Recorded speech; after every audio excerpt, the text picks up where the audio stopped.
I feel like one step good and then 10 steps back into badness. How can we ever get out of this cycle? Inshallah, by the practices, the salawats, fortifying our environment with the ta'weezes, playing salawats into the house. Again, it's like a soccer game, that as soon as you do a practice from light, in the world of light, you make some salawats, you do some good actions, you come for zikr or you're listening to the zikr. Now it's like you have the ball. So what happens when you have the ball in this game of ours? Well, shaitan's coming after you. You say, oh look, he's got the ball now, and then they come all running after you to take you down. And that's why everything is a complete package. You can't be sitting at home, no wudu, no understanding, and just listen, come and listen to the zikr and that'll be my whole life spirituality. Everything that Prophet brought for us was for this battle. So we wash, we make our wudu, we do all our namaz, our salah, we do our zikrs, we put the sunnah on as a fortification and an armor, so that when I do these practices and I'm making my salawats, then I begin to learn on how to meditate and contemplate. So the faiz of the shaykh, I feel the shaykh with me, I feel the light and the love of Prophet with me because I'm making salawat all the time inshaAllah. And that becomes now like a shield of lights that are all around the servant, like your own team now is very strong. And more you feel the push, but not so much until you become more and more energized.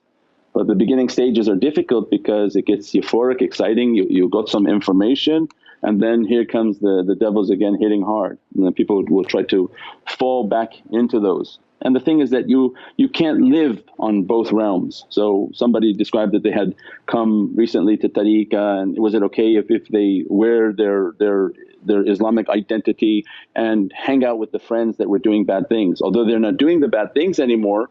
And it's the, show me who your friends are and I show you who you are, means that the company you keep says a lot about you. So when you're going to move towards the truth, you have to leave behind the falsehood. So playing in both worlds, you're usually going to lose because shaitan is very severe on that side. So when we want to walk away from things, we want to walk away from a lifestyle, it requires us to walk away from it. So we leave those people, leave that environment, leave that surrounding of those places that we used to go to do those things, and you say, no, I'm going to now just stay at home, I'm going to keep my wudu, I'm going to keep my Muslim identity, so that those people are not interested in my presence, and let me have a more difficult time to keep trying to hang out with the wrong people and say, why do you look like this and you're sitting with us, why don't you just get out of here and go to the mosque? And that in itself is your own protection, that when you do make yourself look Muhammadiyun and you do differentiate yourself from other people, it's your protection, so that we stay away from different groups and different things that people are doing. And that's the big reality of, before anything can open, the concept of a'udhu billah has to be understood. And I'm seeking refuge in Allah from every type of satanic thing. And most humans, 99% of all humans, are the ones inviting satanic beings in. They go somewhere and they're surprised they got attacked. Say, but didn't that break your a'udhu? I mean, you took a vow to say, a'udhu billahi minash shaitanir rajeem, bismillahir rahmanir raheem. You went to the wrong place. That broke your concept of a'udhu. Shaitan saying, why did you enter here? Now that you're here, ahlan wa sahlan, let's take care of you.